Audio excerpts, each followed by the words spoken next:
Hey guys, I want to welcome you back to the Sensu Pop channel for another video in this Mechanics Explain and Breakdown series, where we will be taking the decks that are coming out in set 12, Vicious Rejuvenation, in January, and we will be taking the deck, breaking down the mechanics, explaining the mechanics and the interactions between the card. And for this video, we will be dealing with Janemba.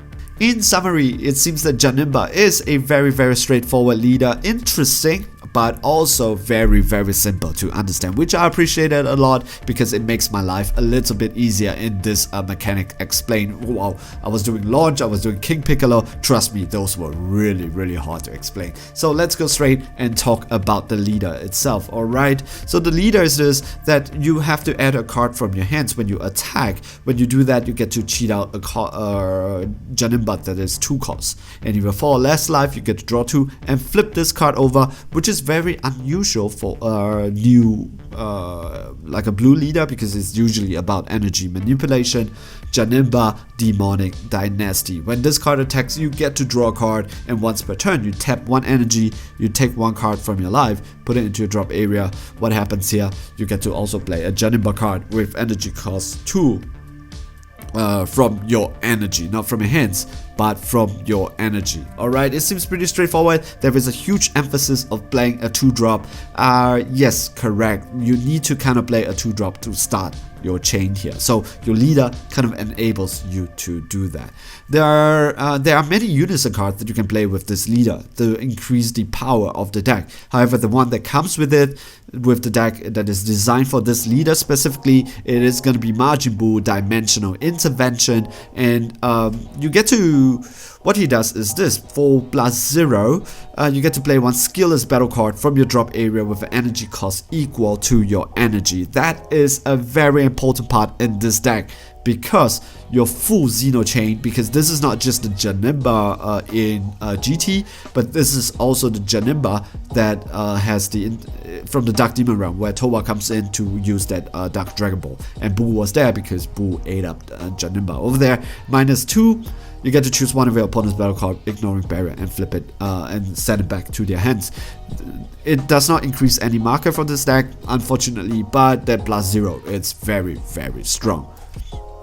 So there is a huge emphasis of playing something that's 2 costs and also skillless battle card, and I can show you why. Because your chain, I said it again, your chain, your Janemba chain, when you swing a lot in 1 turn, starts with a 3 cost, and or a 2 cost if you can do it, but you need 3 or more energy to do that. So the first one on cheating out that 3 cost is using your Majin Buu unison card, or using your new field card. When this card is, whenever you play a demon card or a Janemba card, you take the top card from the deck and then you put it underneath. If there's 4 or more, you discard this card, you play a Janemba, skillless Janemba card that is 3 costs from your deck or from your drop area, and put it on top of that.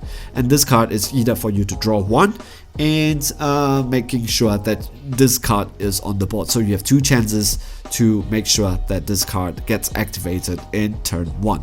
Alright, and Janemba, the 2 cost is very important to the deck. This is very important because this is critical, and you, after tapping 2, you get to play up to 1 skillless Janemba card with energy cost of 3 from your deck, and then you play it. Yes, you see, everything starts with a 3 cost Janemba, but your 2 cost Janemba, skillless Janemba, is also very important, because this guy gives an increased aggression, where, you know, when you're using Majin Buu, you can cheat him out and then you can swing with him, and there is still 1 more combo. If your opponent doesn't take care of him, there is still 1 more combo that you can do with him. So let's take a look at the 3 costs. This is basically it. Janemba 3 costs, you swing with 30k, but what happens after you swing it with 30k? You can, the first one is, if you have 3 or more energy, you can actually bounce this card back into your hands, and then you play him for free, and he is a dual attack critical. He gets to swing twice, but at the end of the turn, he goes to the warp. However, you don't need to bounce this guy. If you have that 2 cost Janemba skillless card, you can also bounce him.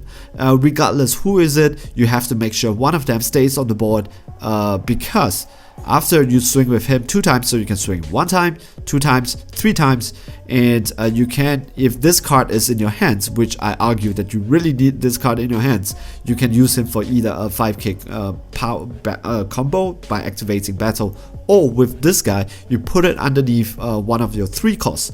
Not 3 or more, so you cannot really use the old 4 cost cards, right? You have to use this 3 costs, the new 3 costs. If you put it underneath, you go to your deck, and then you find a Janemba Dark Parasite and play it in active mode. So when this guy comes out, he is a 20k critical swing, and if your opponent has 2 or more energy, they need to choose one of their battle cards and send it to warp. If they don't do so, they can choose not to do it. If they don't do it, you get to draw a card and switch one of your energy to active mode. And with that 1 energy, what you can do over here is you can evolve on top of your Game Ender, which is a critical double dual attack, EX evolve 1 on top of this guy.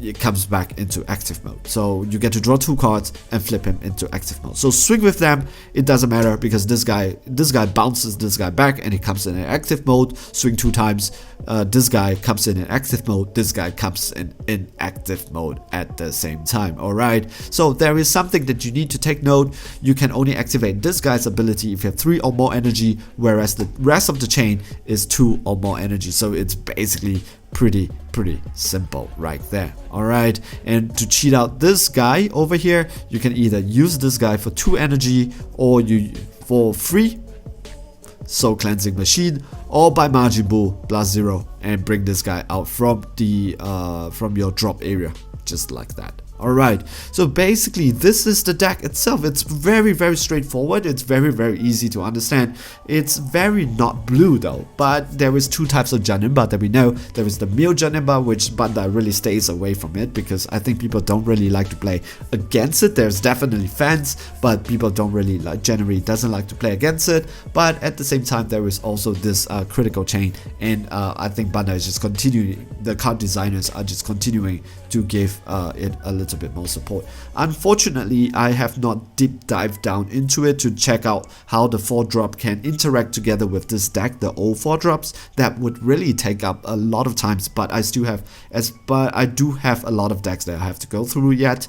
But definitely I think the 2-drop from the anniversary box, if you're looking to play this deck, make sure that you get the 2-drops from the anniversary deck, so that you can quickly help to self-awaken your leader as soon as possible. Alright, so basically this is the deck itself. Swing, and everything can go live on 2 energy, 3 energy. It is definitely very devastating. Not very blue, but it is very Janemba.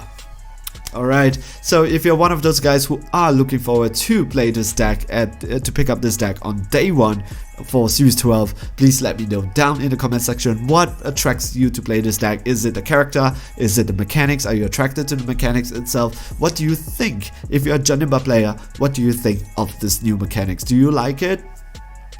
We'd love to hear from you. If not, guys, see you guys in the next video. Alright, ciao, bye.